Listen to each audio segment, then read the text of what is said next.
Hello, thank you and congratulations for getting your braces on. This is going to be a great journey. It's going to take a little bit of time, take a little bit of work, and a little bit of partnership. So what we're going to do right now is talk about some of the aspects of that partnership, in particular oral hygiene.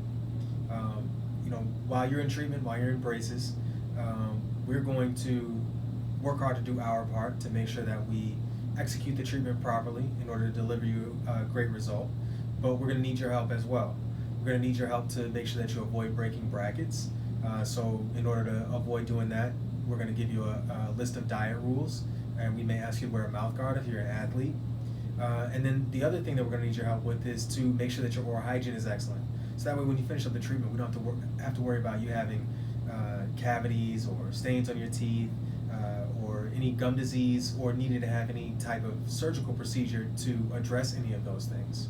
So we're going to spend a few minutes now talking about what's required to maintain excellent oral hygiene with braces, and we're also going to talk a little bit, we're going to start by talking a little bit about what the ramifications of poor oral hygiene with braces can be.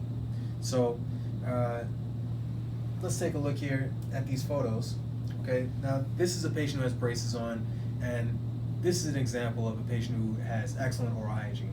You can see that there isn't any plaque around the braces, there isn't any plaque on the teeth, the gums are very healthy, they're pink and not red and inflamed, and just as an FYI, everyone has different pigment of their gum tissue. So if you have brown pigmented gum tissue or pink pigmented gum tissue, those are both healthy. What we're looking to avoid is to see inflammation of the gum tissue, in particular right along the gum line. So if it's swollen or red and inflamed, that's what we want to avoid. And as you can see here, this person has a nice scallop of the gum tissue around the crown of their teeth. It hasn't overgrown and become swollen and covering more of the tooth than it should. And just in general, you can see how everything just looks nice and clean. Now, the next image I'm going to show you is the opposite. Okay, you can see here that the gum tissue is really red and inflamed. You can see how it's swollen and it's covering the crowns of the teeth.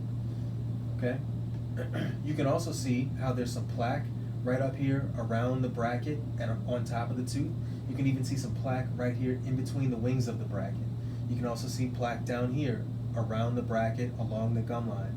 So this is a patient who has poor oral hygiene.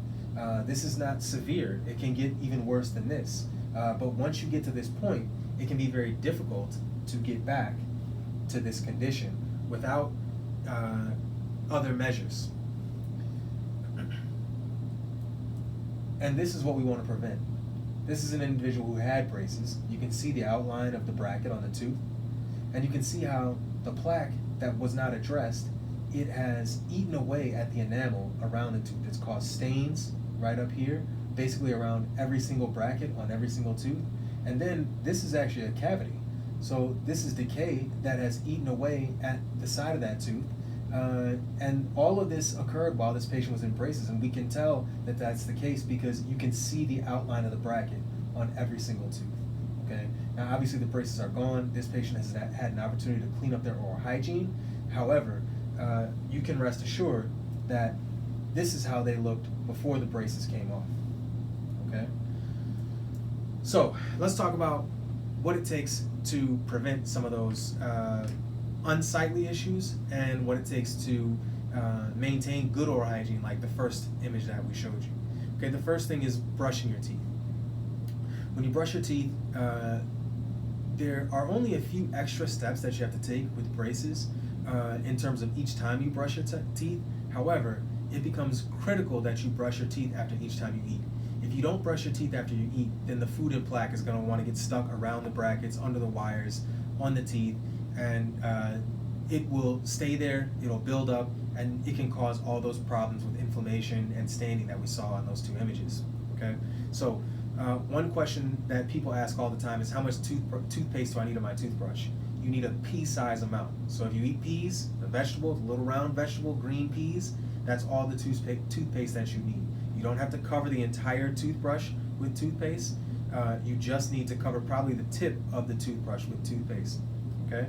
Now the next thing is, when you brush, anytime you brush, whether you have braces or not, you want to brush in a circular motion, just like this. And you want to make sure that you're also brushing the gum tissue, not just the teeth, okay? So right now we're focusing on, you always brush one arch at a time. You don't brush the top and the bottom at the same time. So right now we're brushing the upper arch. Now, what are the difference between how you need to brush with braces versus without braces? Well, when you have braces, obviously you see that you have the brackets and wires kind of getting in the way. And plaque and food likes to get stuck underneath the wire and around the brackets. So you have to make sure that you don't just brush around the teeth in a circular motion. You also have to make sure that you brush the gums, just like you did without braces. But then you want to brush over the bracket in a circular motion and under the bracket in a circular motion. You want to make sure that you get all the way in the back, okay? And remember, it's one arch at a time. I'm holding this model so it looks like I'm brushing both arches, but it's just one arch at a time. And you want to remember that I showed you how to use the toothbrush at angles. You point it up at a 45-degree angle for the gum tissue. You point it at a 45-degree down at the top of the bracket, and then also at an angle about 45 degrees when you get the bottom of the bracket. So again, we're going to get in the front, around the side, all the way to the back. All right? We want to do the same thing for the lower, but you're not finished there because you got to make sure you get the chewing surfaces. So you're going to brush on top of your teeth to get the chewing surfaces. Same thing, circular motion. And then you're also going to want to brush the inside of the teeth. So you're going to brush at an angle down at the gum tissue, and you're going to brush in a 45-degree angle in a circular motion, and make sure you get the inside of the teeth as well. Now here's a little pointer for you. If you only brush with the toothbrush square, flat across the back of the upper or lower front teeth, notice how those bristles don't actually touch the back of the upper front teeth, because your teeth are in arch form and the bristles are flat. So you're missing the two teeth there. So when you get the back of the upper and lower front teeth, you have to turn the toothbrush vertically, and then you just brush one tooth at a time to make sure that you get the back of those teeth very well. Okay? Now when you brush, you should spend about 1 minute to 2 minutes brushing. Okay? You don't rush through this. This is not a 30-second boom, boom, boom, boom, I'm done type thing. You got to spend a couple of minutes. And again, like I said, you have to do this after each time that you eat. It is not enough just to brush once or twice a day. You have to make sure that you clean your teeth after you've eaten so that you don't leave a lot of food and plaque and debris on the teeth. Okay? Now, the next step is flossing. Okay? Flossing is critical. This is super important for the orthodontic patient with braces because it's extremely difficult to clean under the wire and in between the teeth. That's where the plaque wants to hang out. Without braces, a lot of people get away without flossing. It doesn't mean that they don't need to floss. They should be flossing, but they can't tell how important it is to floss because they can get the bristles of their toothbrush in between their teeth and down along the gum line. That's not going to be possible with braces. Flossing is critical. You got to floss. Okay? So the first thing is making sure that you have the right set of instruments, the right set of equipment to floss. First, obviously you need floss, okay? You're gonna get about 12 to 18 inches of floss. You gotta make sure you have enough floss to work with. So don't get a little 6-inch piece, that's not enough. You wanna make sure that you have 12 to 18 inches so that you have plenty of floss to work with. Now, when you have braces, floss alone is not gonna be sufficient because you can't floss right over the teeth because you're gonna floss down into the wire. Let's go on the lower so you can see. You don't want to floss just straight down over the teeth. Let's see if I can do it this way. That's probably better. If you floss right over the wire like this, then you can knock the brackets off and you won't get down into the gum line. You have to actually get underneath the wire. So what you need to do that in order to get under the wire is what's called a floss threader. All right? So this works like a needle and thread. You get your floss threader, you take your floss, you thread the floss through the floss threader so that you have about 2 inches of the floss through the floss threader. I still have the rest of my 12, 14 inches on the other side of the floss that I haven't pulled through the floss threader. And then you take the needle part of the floss threader and you guide it under the wire between 2 teeth, pull it through until that 2-inch part of the floss has gone all the way underneath the wire and is out on the other side. Then you take your floss threader out. Now you take your floss and you're gonna wind the floss around your middle fingers like this, a couple times on each side, until you have about 4 inches of floss in between your fingers.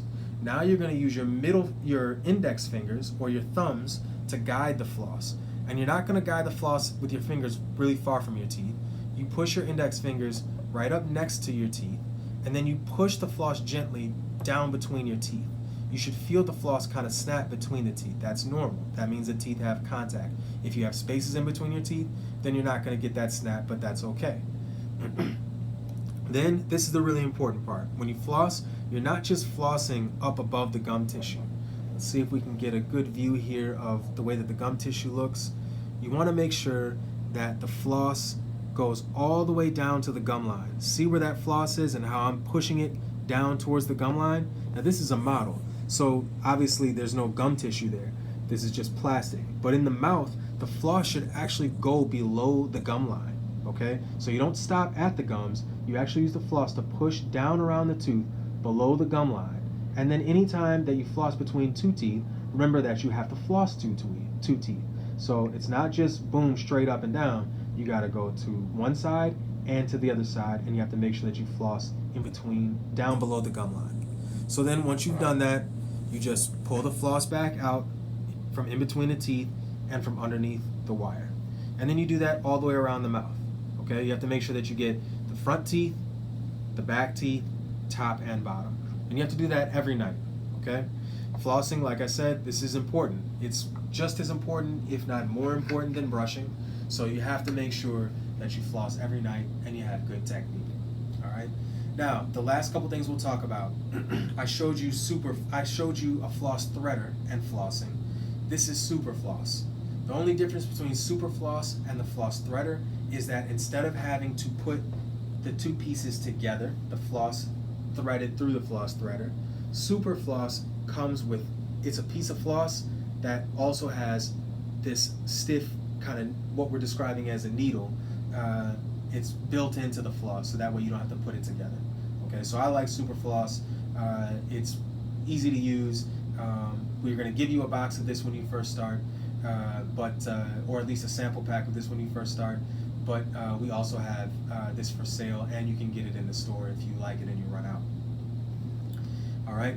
The last thing that we'll talk about is wax. Now this doesn't really have much to do with oral hygiene. This is more so how to use wax to prevent or make yourself more comfortable if the braces are irritating your gum tissue. Okay, so you just take a little piece of the wax. You can see that it comes in these strands like this. Okay, you take a little piece. I grabbed about a 1/4 inch of one rope, one piece of the rope of wax, and then you just roll it into a little ball just like this. And then what you do is you take the wax, and let's say that the hook on this bracket is irritating your cheek because you just got your braces on. You take the wax and then you just press it right over top of the hook just like this, and now you have something that can kind of prevent the hook from rubbing up against your cheek. Okay. Once you're done using it, if your cheek feels better, you can take it off and then toss it in the garbage. All right, so we went over a few things. Brush after every meal, floss every night. You can use floss threaders or you can use super floss. And if you're having any discomfort because the braces are new and they're irritating your lips, or maybe the wire is poking a little bit, you can use some wax to try to protect the inside of your cheeks or your lips. If you have any questions, feel free to ask us. We're going to make sure that you understand this. If you can do this well, then when you finish up, you're going to have a perfectly healthy and straight smile, which is exactly what we want. All right?